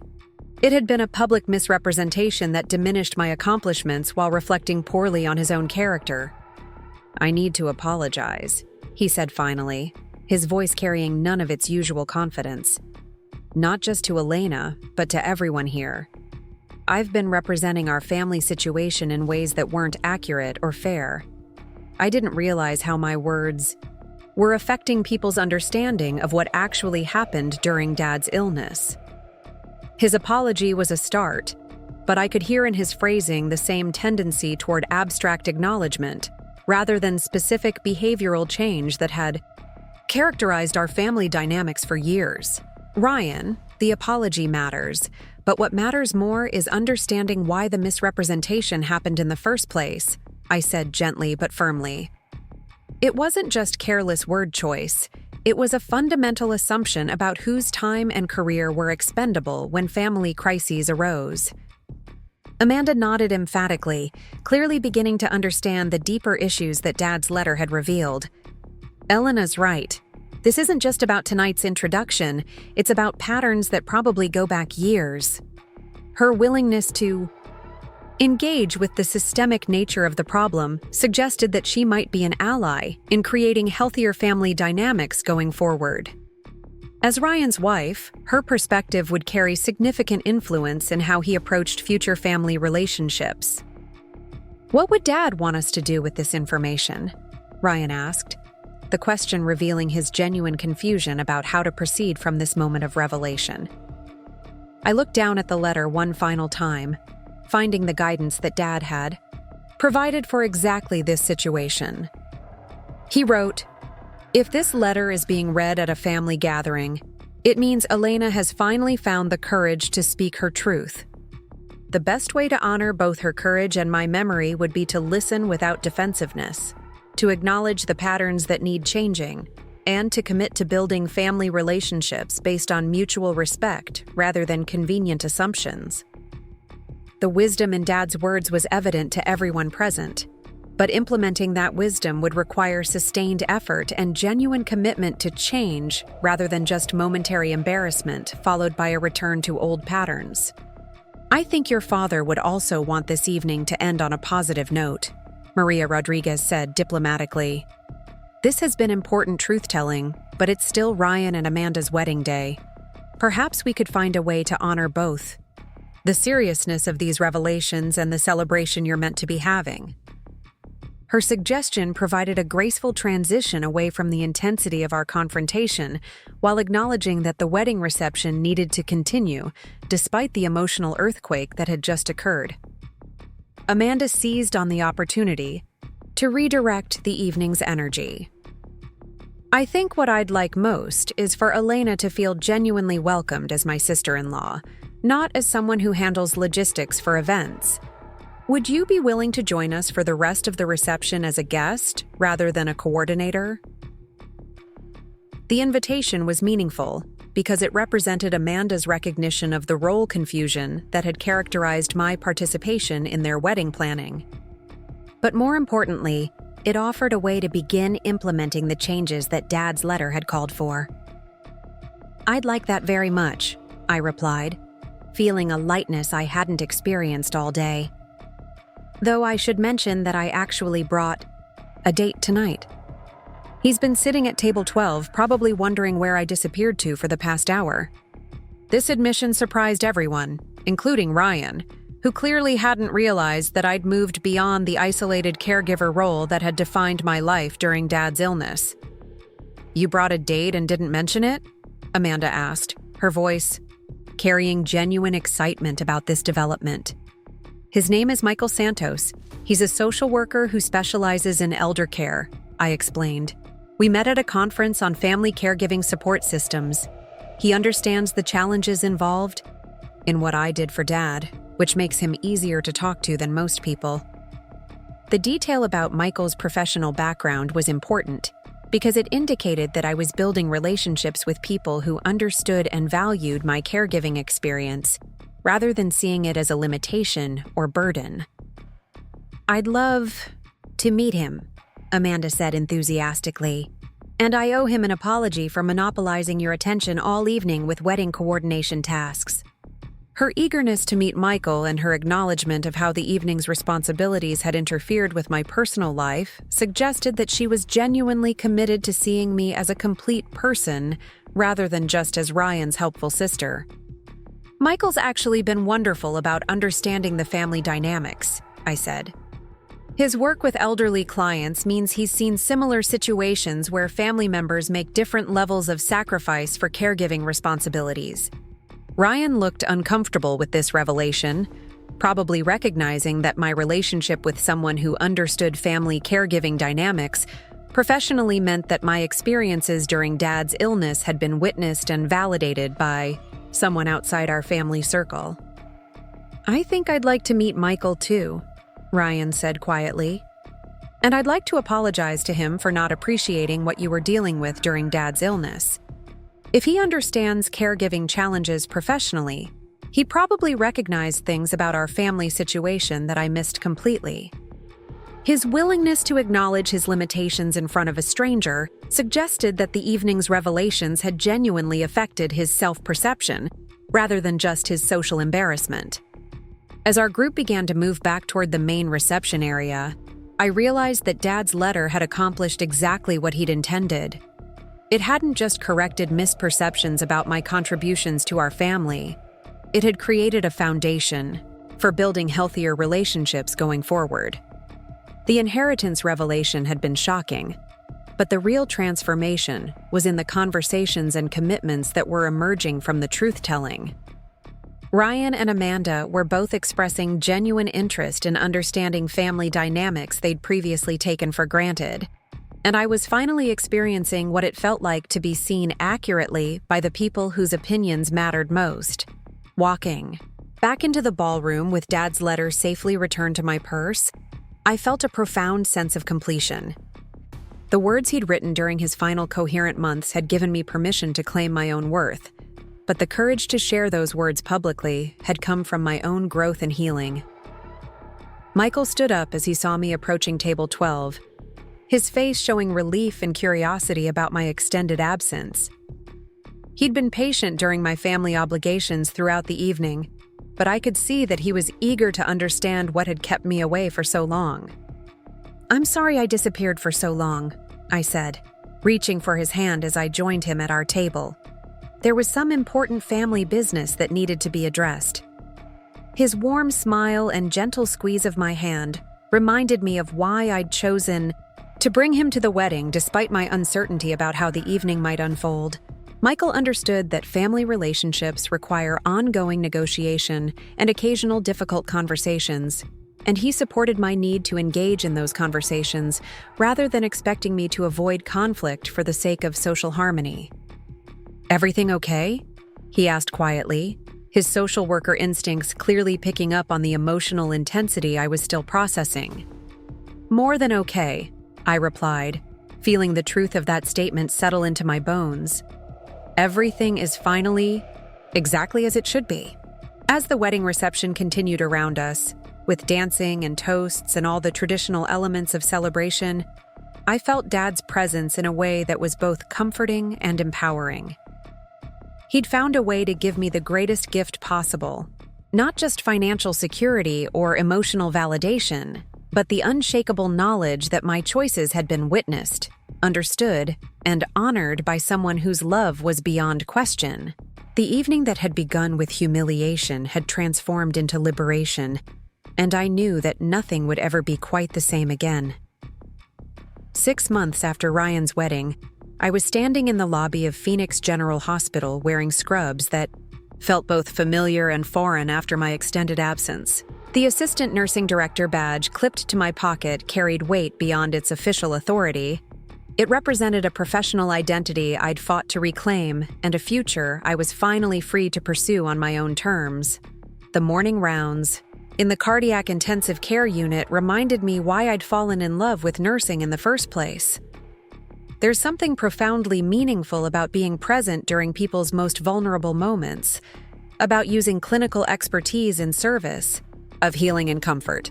But returning to work also highlighted how much I'd grown during my years away from the hospital environment. The Elena who had taken leave of absence to care for Dad had been competent, but somewhat deferential, always looking for approval from supervisors and colleagues. The Elena who returned carried herself differently, spoke with quiet authority born from navigating impossible situations, and made decisions with confidence that surprised even herself. My first staff meeting as assistant nursing director revealed how my caregiving experience had actually enhanced my leadership capabilities in unexpected ways. When discussing patient advocacy issues, I found myself drawing on lessons learned. From navigating Dad's complex medical needs while preserving his dignity and autonomy, the skills I'd developed in crisis management, family communication, and long-term care planning translated directly into administrative responsibilities I'd never anticipated. Elena brings a unique perspective to our leadership team, Janet, Morrison announced during the meeting.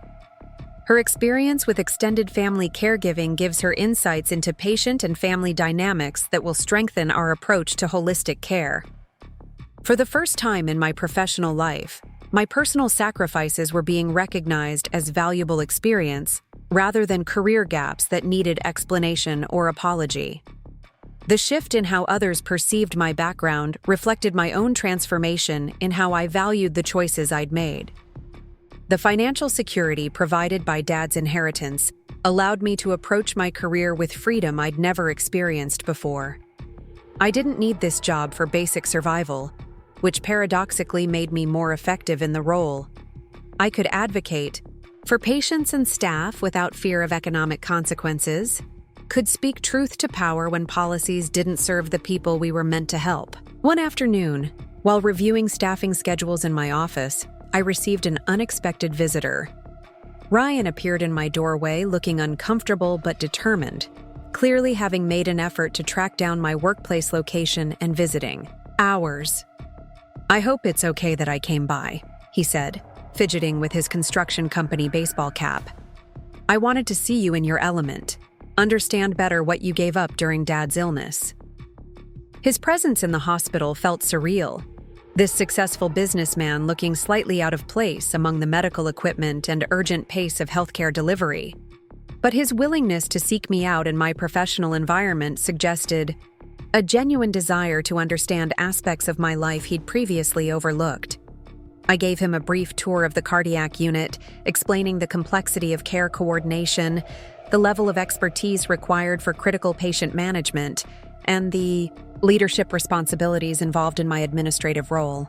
Ryan listened with the focused attention he usually reserved for construction blueprints, asking thoughtful questions about career advancement in healthcare and the impact of extended leave on professional development. "I had no idea your job was this complicated," he admitted as we concluded the tour. "When you said you were a nurse, I guess I pictured something more like what you see on TV shows. This is like running a small business while also being responsible for life and death decisions." His revelation about his limited understanding of my profession explained much about his casual dismissal of my career sacrifice during Dad's illness. Like many people outside healthcare, he'd assumed that nursing was primarily about bedside manner and basic medical tasks, not recognizing the advanced clinical knowledge, critical thinking skills, and leadership capabilities required for success in the field. The caregiving experience with Dad actually made me a better nurse and administrator, I explained as we sat in the hospital cafeteria over coffee. "I understand now what families go through when someone they love is seriously ill. I know how to communicate with people who are scared and overwhelmed. Those aren't skills you learn in textbooks." Ryan nodded thoughtfully, and I could see him beginning to understand that my years away from the hospital hadn't been a career detour, but rather an intensive learning experience that had enhanced my professional capabilities in ways that traditional advancement might not have achieved. "Amanda and I have been talking about starting a family," he said suddenly, the admission seeming to surprise him as much as it did me. "She keeps asking me what kind of father I want to be, what kind of family we want to create. I've been thinking about the patterns in our own family, about how Dad and Mom raised us."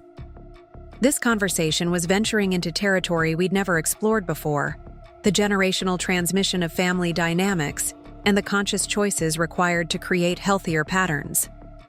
Ryan's willingness to examine his own behavior in the context of future parenting suggested a level of self-reflection I'd rarely seen from him. "What conclusions are you reaching?" I asked, genuinely curious about his perspective on our family history. "I think I learned to take for granted that certain people would always handle the difficult stuff," he said slowly, clearly working through ideas that weren't fully formed. "Dad worked hard and provided financially, but Mom handled everything, emotional and logistical. When Mom died, I automatically assumed you'd step into that role because it seemed natural. I never questioned whether it was fair." His analysis was more insightful than I'd expected, revealing an understanding of gendered family roles that extended beyond our specific situation. The prospect of becoming a father was apparently motivating him to examine assumptions he'd never previously questioned. "Amanda has helped me see how those expectations affected you," he continued. "She pointed out that I never asked if you wanted to be Dad's primary caregiver. I just assumed you'd handle it because you were the daughter, and you had medical training." The conversation was both healing and frustrating. Healing because Ryan was finally acknowledging patterns I'd lived with for decades. Frustrating because it had taken his wife's perspective to help him see what should have been obvious. But growth often comes through external catalysts, and I was grateful for whatever insights Amanda had provided. We spent another hour discussing specific changes he wanted to make, in how he approached family relationships and parental responsibilities. His intentions seemed genuine, though I remained realistic about how difficult it would be to implement new patterns after decades of established behavior. As Ryan prepared to leave, he made a request that surprised me. "Would you be willing to be involved when Amanda and I have children? Not as a babysitter or caregiver, but as their aunt who could teach them things I might miss. I want them to understand what real strength looks like." His request was touching, but also revealed his continued tendency to assign roles to family members based on their perceived strengths. However, his acknowledgement of my strength and his desire for his children to learn from my example represented significant progress in how he viewed my contributions to the family. "I'd love to be an involved aunt," I replied carefully, "but let's make sure we're both clear about boundaries and expectations. I'm not looking to become anyone's default caregiver again, even for people I love." Ryan agreed readily, though I wondered if he fully understood the implications of what I was saying. Setting and maintaining boundaries would be an ongoing negotiation, not a one-time conversation. But his willingness to engage in the discussion was encouraging. The months that followed brought a series of personal and professional milestones. That marked my continued emergence as someone whose life belonged entirely to herself. I enrolled in a master's program in nursing administration, something I'd dreamed about for years but never pursued due to financial constraints and family obligations. The graduate coursework was challenging but invigorating, engaging parts of my intellect that had been dormant during the caregiving years. My classmates were accomplished healthcare professionals from diverse backgrounds, and our discussions about leadership, ethics, and systemic change in healthcare felt like conversations I'd been waiting my entire career to have. One evening, while working on a research paper about family-centered care in critical illness, I found myself reflecting on the irony that my personal experience as a family caregiver was now informing my academic work in ways that enriched both my understanding and my contributions to the field. My thesis advisor, Dr. Patricia Williams, commented on the unique perspective I brought to healthcare administration research. "Your combination of clinical experience, administrative responsibility, and personal caregiving experience gives you insights that most healthcare leaders lack. You understand the system from multiple angles simultaneously." This recognition of the value of my diverse experience was particularly meaningful because it validated choices that had once seemed like professional setbacks. The years spent caring for Dad hadn't derailed my career. They had prepared me for leadership roles I couldn't have anticipated. During this period of professional and academic growth, I also began exploring personal relationships with a freedom I hadn't experienced since my 20s. The financial security and emotional independence that came from Dad's inheritance and my own healing work had created space for romance that wasn't driven by neediness or the desire to be rescued. I met David Rodriguez, a social worker who specialized in geriatric care, through a professional conference on aging and family dynamics. Our first conversation revealed shared values about service, family responsibility, and the importance of advocating for vulnerable populations. But unlike my previous relationships, this connection was built on mutual respect and shared interests rather than on complementary needs or roles. David's work with elderly clients and their families gave him understanding of caregiving challenges that didn't require extensive explanation from me. He'd witnessed the family dynamics, the financial pressures, and the emotional toll that I'd navigated with Dad, which meant he could appreciate my experience without needing me to educate him about its complexity. Our relationship developed, slowly, built on friendship and genuine compatibility, rather than the urgency that had characterized my earlier romantic choices. For the first time in my adult life, I was dating from a position of strength and independence, rather than from loneliness or the desire to be taken care of. "You know what I find most attractive about you?" David said during one of our early dates. "You're completely yourself. You're not trying to be what you think I want. You're not apologizing for your accomplishments or downplaying your intelligence. It's refreshing." His observation highlighted how profoundly I'd changed since the wedding confrontation that had catalyzed my transformation. The Elena who had spent decades adapting herself to others' expectations and minimizing her own needs to avoid conflict had been replaced by someone who could stand comfortably in her own truth. The one-year anniversary of Dad's death approached with a mix of sadness and gratitude that would have surprised me months earlier. Instead of dreading the milestone, I found myself planning a memorial celebration that honored his memory while acknowledging the gifts his final illness had unexpectedly provided. I organized a small gathering at the Awatuki house, inviting family members and Dad's closest friends to share stories about his life and legacy. But unlike traditional memorial services focused on loss and grief, this gathering celebrated the ways his final years had revealed the best in people and strengthened family bonds that had seemed fragile. Ryan and Amanda attended, along with their newborn daughter Sophia, whose presence added hope and continuity to the remembrance. Watching Ryan navigate early parenthood with attentiveness and patience that hadn't characterized his approach to other family responsibilities suggested that becoming a father was indeed transforming his understanding of care and sacrifice. During the memorial gathering, I shared excerpts from Dad's letter without the dramatic context that had surrounded its original revelation. Reading his words in the peaceful setting of his former home, surrounded by family members who had processed the events of the past year, his insights about love, service, and family responsibility felt like wisdom rather than vindication.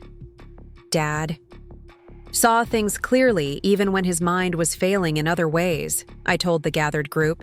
He understood that the most important contributions to family life often happen quietly, without recognition or applause. But he also understood that those contributions deserve to be acknowledged and honored. Several family members shared their own stories about caregiving experiences, about times when they'd sacrificed personal goals for family needs, about the complex emotions that surround decisions to prioritize others' well-being over career advancement or personal desires. Uncle Roberto spoke about caring for his parents during their final years, acknowledging for the first time how isolating and professionally costly that experience had been. I wish I'd had Elena's courage to speak up about what that kind of commitment really involves, he said. Maybe we could have supported each other better instead of just assuming that one person should handle everything alone. These conversations revealed that Dad's letter had catalyzed broader discussions about family responsibility, gender roles, and the value of different types of work within our extended family network. The wedding confrontation had been embarrassing for Ryan, but it had apparently prompted important conversations in other family relationships as well. As the memorial gathering concluded and guests prepared to leave, Amanda approached me with a request that indicated how much had changed in our relationship over the past year. Elena, I wonder if you'd be willing to be Sophia's godmother? Not in a religious sense necessarily, but as someone who could help guide her understanding of what it means to be a strong, independent woman. The invitation was deeply meaningful, representing Amanda's recognition of my character and her desire for her daughter to learn from my example. But it also required careful consideration of boundaries and expectations that had been problematic in previous family relationships. I'd be honored to be Sophia's godmother, I replied, but let's be clear about what that means. I want to be someone she can count on for guidance and support, but I also want to model healthy boundaries and self-advocacy. I don't want her to learn that being a strong woman means sacrificing yourself for everyone else's needs. Amanda nodded enthusiastically, clearly understanding the distinction I was making. That's exactly what I hope she'll learn from you. How to be caring and generous without losing herself in the process. This conversation represented a milestone in my own growth, the ability to accept meaningful family responsibilities while maintaining clear boundaries about my own needs and priorities. The old Elena would have accepted the godmother role without articulation of expectations, then gradually found herself overwhelmed by others' assumptions about what that commitment entailed. As evening settled over the desert landscape and the last guest departed, I found myself alone in Dad's house for what would be the final time as its sole occupant. I'd decided to sell the property and use the proceeds to fund a scholarship program for healthcare workers pursuing advanced degrees while managing family caregiving responsibilities. The scholarship program would honor Dad's memory while supporting others who were navigating the same challenging balance between professional development and family obligation that I'd experienced. It felt like the perfect way to transform our personal story into broader support for people facing similar choices. Standing in the living room where I'd spent countless hours managing Dad's care, reading to him during his confused afternoons, and simply being present during his final decline, I felt his presence in a way that was both comforting and empowering. He'd given me more than financial security or emotional validation. He'd given me permission to value my own story and to live authentically rather than according to others' expectations.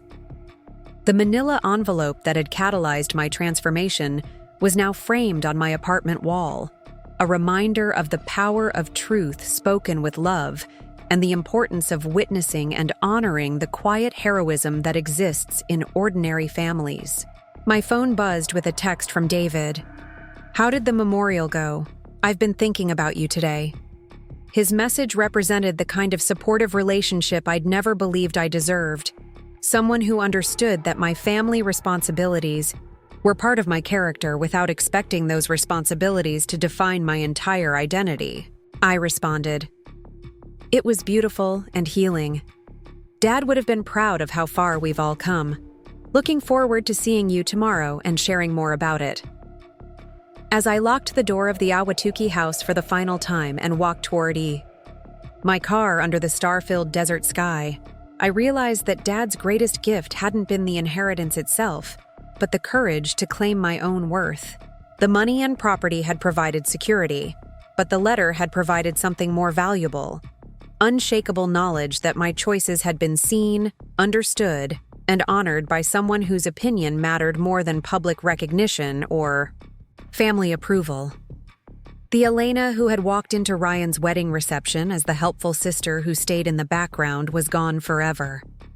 In her place was a woman who understood that love could be expressed through service without requiring self-sacrifice, that strength could be demonstrated through gentleness without accepting diminishment, and that family loyalty could coexist with personal boundaries and individual dreams.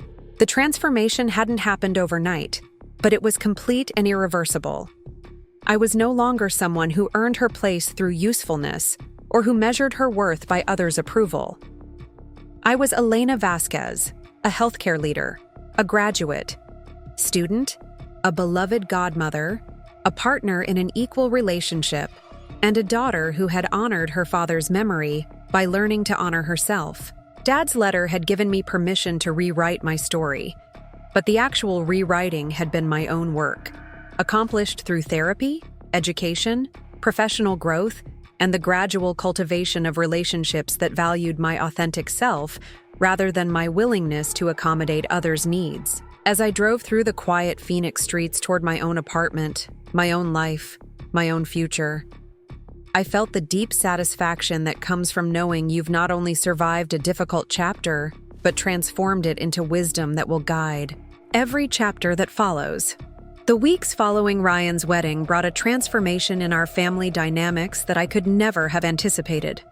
What had begun as a moment of painful truth-telling at a wedding reception had evolved into the foundation for rebuilding relationships that had been strained by years of unexamined assumptions and unspoken resentments. Michael and I were having dinner at a small bistro in Central Phoenix when my phone rang with a call from Amanda. Since the wedding, she'd been reaching out regularly, not with requests for help or coordination, but with genuine invitations to spend time together as sisters-in-law, who were getting to know each other as individuals. "Elena, I hope I'm not interrupting your evening," Amanda said, her voice carrying the kind of warmth that had replaced the brisk efficiency of our pre-wedding interactions. "I wanted to ask if you and Michael would be interested in joining Ryan and me for dinner this weekend. Nothing fancy, just the four of us getting to know each other properly." The invitation represented a significant shift from the family dynamics that had existed before Dad's letter changed everything. Instead of being asked to help organize or coordinate a gathering, I was being invited to participate as an equal, member of the family social circle. "That sounds wonderful," I replied, looking across the table at Michael, who nodded encouragingly. Michael was just saying he'd like to get to know Ryan better, understand more about our family history. After ending the call, Michael reached across the table to squeeze my hand gently. "It's amazing to watch how much your family relationships have changed since the wedding. Your whole energy is different when you talk about Ryan and Amanda now." His observation was accurate in ways that continued to surprise me. The hypervigilance and subtle anxiety that had characterized my interactions with Ryan for decades had been replaced by something approaching genuine curiosity about who he might become as he worked to understand the patterns Dad's letter had revealed. Michael's perspective as a social worker who specialized in family systems had been invaluable during the weeks of processing and integration that followed the wedding revelations. He understood that sustainable change in family dynamics required consistent effort over time, not just dramatic moments of acknowledgement followed by a return to old patterns. The most encouraging thing about Ryan's response has been his willingness to sit with discomfort rather than rushing to fix things. Michael had observed during one of our conversations about the ongoing family transformation. Real change requires people to tolerate the anxiety that comes with examining their own behavior patterns. That weekend's dinner at Ryan and Amanda's house in North Scottsdale provided an opportunity to observe how much had actually shifted in our family relationships. The house itself was impressive, a testament to Ryan's construction business success, with custom architectural features and designer furnishing that spoke to Amanda's professional expertise. But more significant than the physical space was the emotional atmosphere Amanda had created for our gathering. Instead of the formal entertaining that had characterized previous family events, she'd prepared a casual meal that encouraged conversation and connection rather than performance. "I've been thinking a lot about what your father wrote in that letter," Ryan said as we settled around their dining room table. "Particularly the part about not wanting me to raise children who see some people as helpers and others as achievers." Amanda was several months pregnant with their first child, a development that had apparently intensified Ryan's motivation to examine his approach to family relationships and gender dynamics. "I keep wondering what messages I absorbed growing up that led me to treat your contributions so dismissively," Ryan continued, his voice carrying a thoughtfulness that was new in our adult relationship. "Dad's letter made me realize that I'd internalized some pretty problematic assumptions about whose work matters and whose sacrifices should be taken for granted." Michael nodded thoughtfully, recognizing the kind of self-examination that his own clients often needed to undertake when confronting dysfunctional family patterns. "It takes courage to question assumptions that have shaped your worldview for decades. The fact that you're willing to do that work suggests you're serious about creating different patterns for your own family." Amanda placed her hand on her growing belly, a gesture that seemed to anchor the conversation in the future they were trying to build together. "We've been talking about what kind of marriage we want to model for our children, what messages we want to send about respect and partnership." These conversations represented a level of intentionality about family relationships that had been largely absent during my own childhood.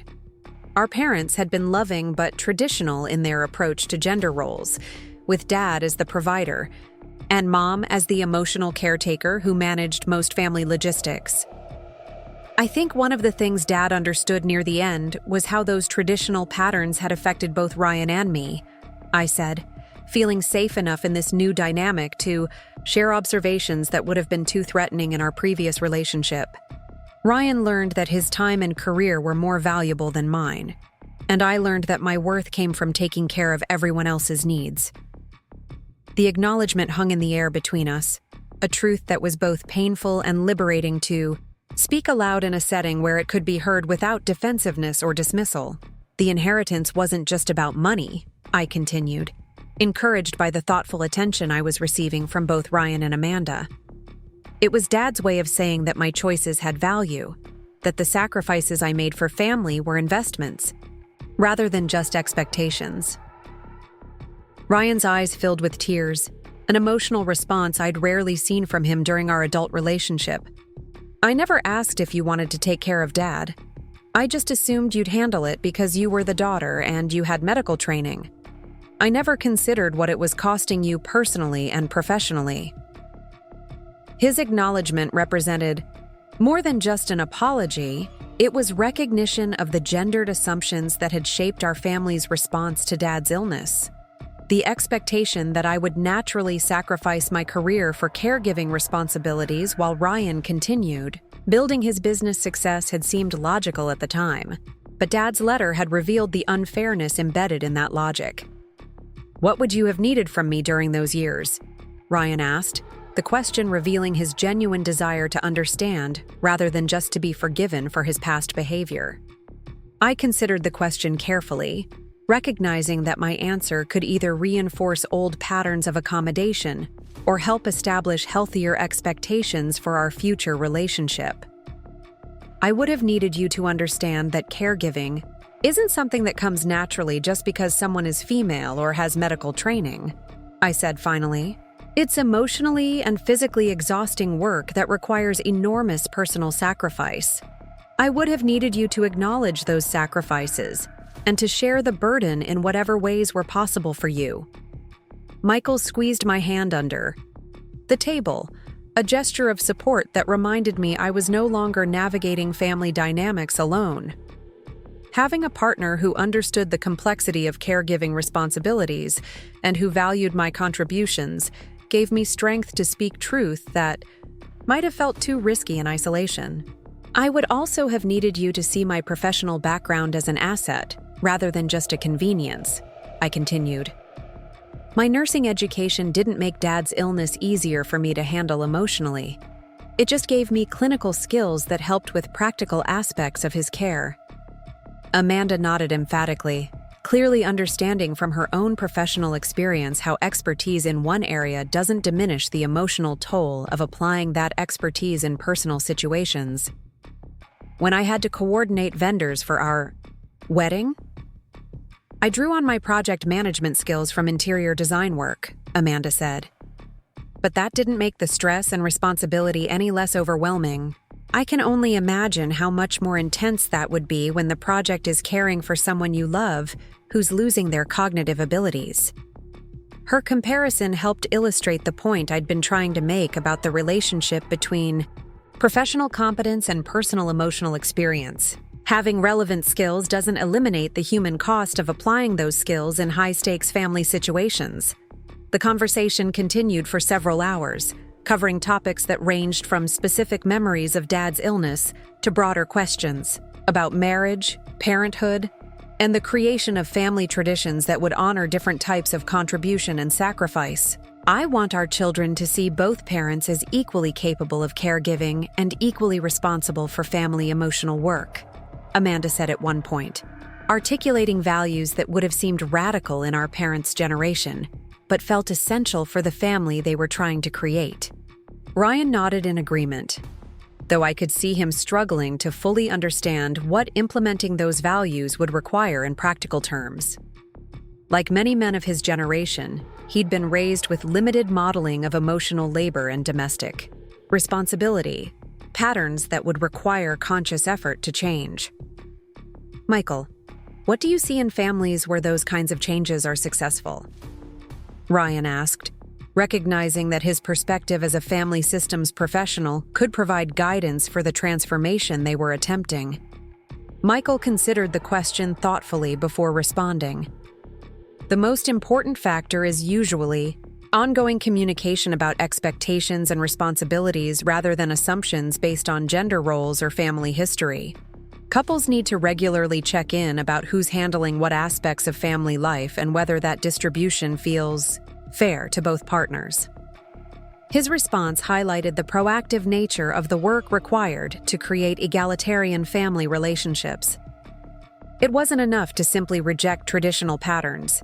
New patterns had to be consciously developed and consistently maintained through open communication and mutual accountability.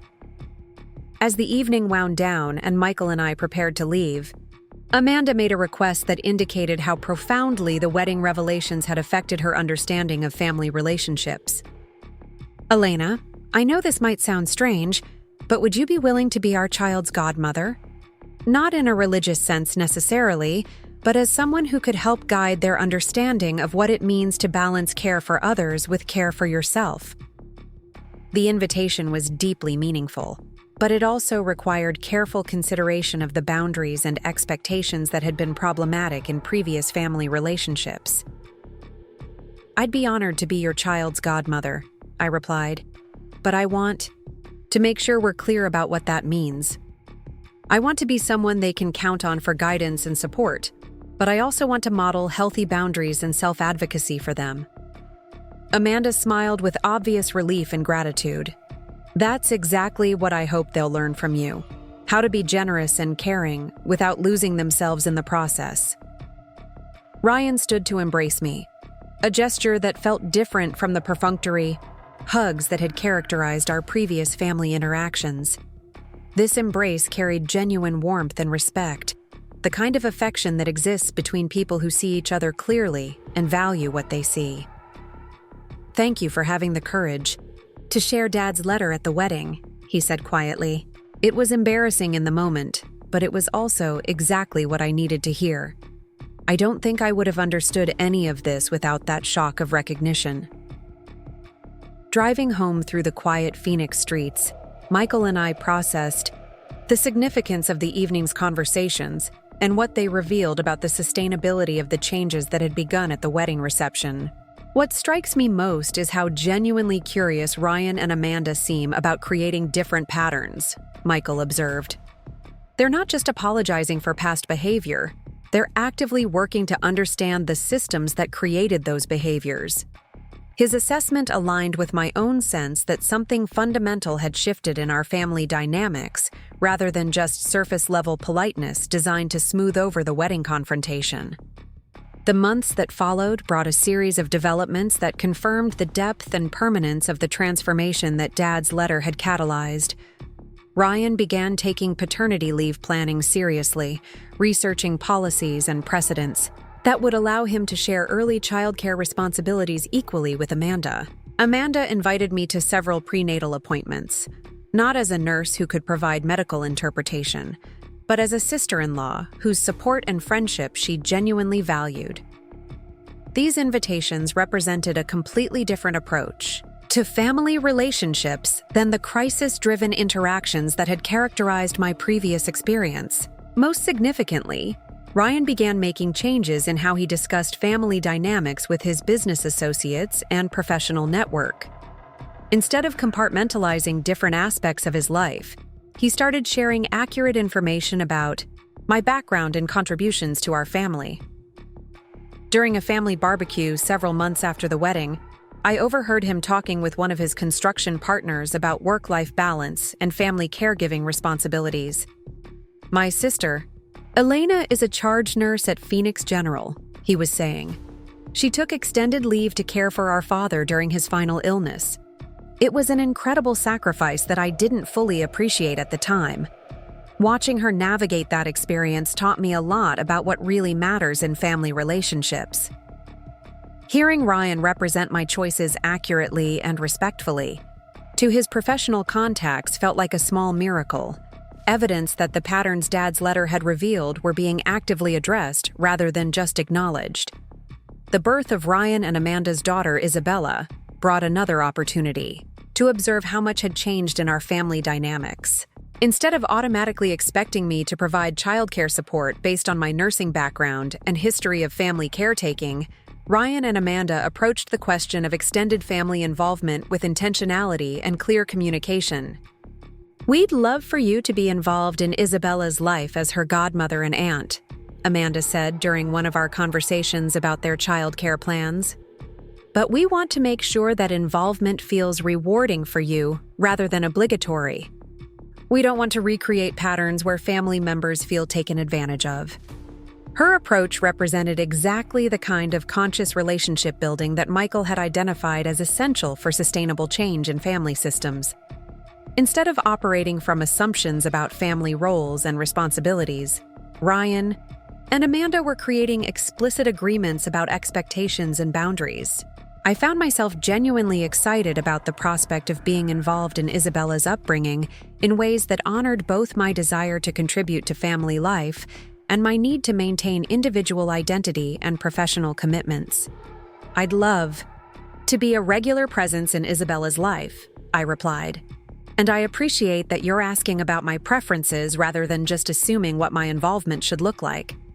The conversation represented a complete reversal of the family dynamics that had characterized my experience during Dad's illness, when my availability and willingness to sacrifice had simply been taken for granted by family members who were pursuing their own priorities. On Isabella's first birthday, Ryan asked me to speak at her party about the values we hoped to instill in her as she grew up. Standing in front of the assembled family and friends, holding my goddaughter while she played with the ribbon from her birthday gifts, I felt the profound satisfaction that comes from knowing you've not only survived difficult experiences, but transformed them into wisdom that can guide future generations. Isabella is growing up in a family that understands the difference between service that comes from love and service that comes from obligation, I said, looking around at the faces of people who had witnessed and supported the transformation of our family relationships. She's going to learn that everyone's contributions matter, that caring for others doesn't require sacrificing yourself, and that the strongest families are built on mutual respect rather than traditional expectations. Dad's letter, which had begun as a private message of validation and love, had evolved into the foundation for a family culture that honored different types of strength and different forms of contribution. The inheritance had provided financial security, but the real gift had been permission to claim my own worth and to demand recognition of my choices.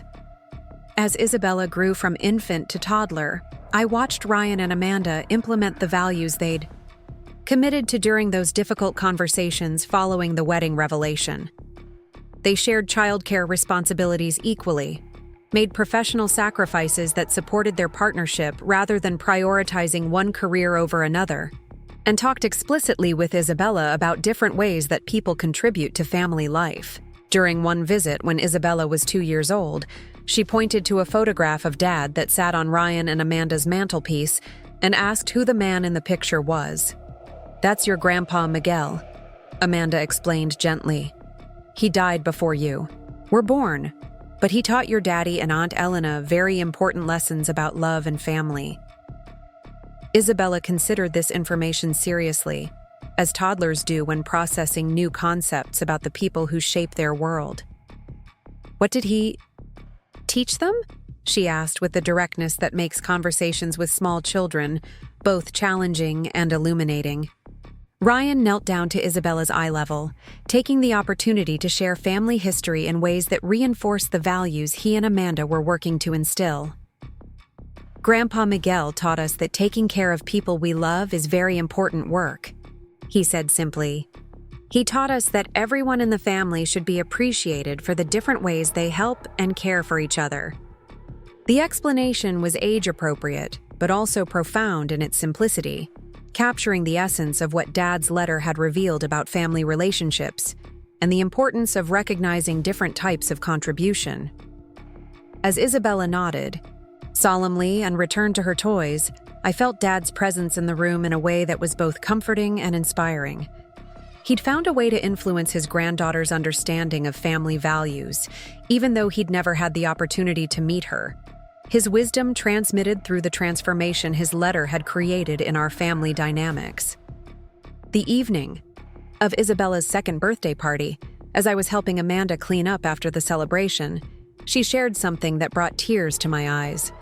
"Elena, I want you to know that watching your relationship with Ryan transform has changed how I think about my own family relationships," she said, her voice carrying the kind of vulnerable honesty that had become characteristic of our friendship. "I've started setting better boundaries with my own parents about their expectations for my career and motherhood choices. Her revelation highlighted something I'd begun to understand about the ripple effects of personal transformation. When someone finds the courage to change dysfunctional patterns in one relationship, that courage often spreads to other areas of life, creating positive changes that extend far beyond the original situation. Your example showed me that it's possible to maintain loving relationships while also insisting on respect and recognition. Amanda continued. I'd been accommodating my parents' disappointment about my career choices and marriage timeline for years, but watching you stand up for yourself gave me permission to do the same. The conversation reminded me that Dad's letter hadn't just validated my own worth. It had provided a model for other family members who were struggling with similar dynamics in their own relationships. As I drove home that evening, passing through the familiar Phoenix streets where so much of my family story had unfolded, I reflected on the journey that had brought me from the wedding reception confrontation to this place of genuine family connection and mutual respect. The transformation hadn't happened overnight, and it had required sustained effort from all of us to examine old patterns and consciously create new ones. But the investment had been worthwhile, creating family relationships that were based on authentic appreciation rather than convenient assumptions. Dad's letter had given me the courage to claim my own worth, but the real work of transformation had required me to consistently act from that worth, rather than reverting to old patterns of accommodation and self-sacrifice. Standing in my own apartment, looking at the framed copy of Dad's letter that hung on my living room wall, I felt the deep satisfaction that comes from knowing you've honored someone's legacy by living fully into the truth they recognized about you. The woman who had walked into Ryan's wedding reception as the helpful sister who stayed in the background was gone forever, replaced by Elena Vasquez, a person whose worth was unshakable because it was based on self-knowledge rather than external validation. Dad's final gift hadn't just been financial security or even emotional recognition. It had been the courage to rewrite my own story and to insist that others see me as I truly was, rather than as who they needed me to be. The inheritance had provided the foundation for this transformation, but the actual work of claiming my worth and demanding respect had been mine to accomplish. And in doing that work, I'd not only healed my own relationship with family dynamics, but had helped create a legacy of healthy relationships that would influence Isabella's generation and beyond. Up next, you've got 2 more standout stories right on your screen. If this one hit the mark, you won't want to pass these up. Just click and check them out.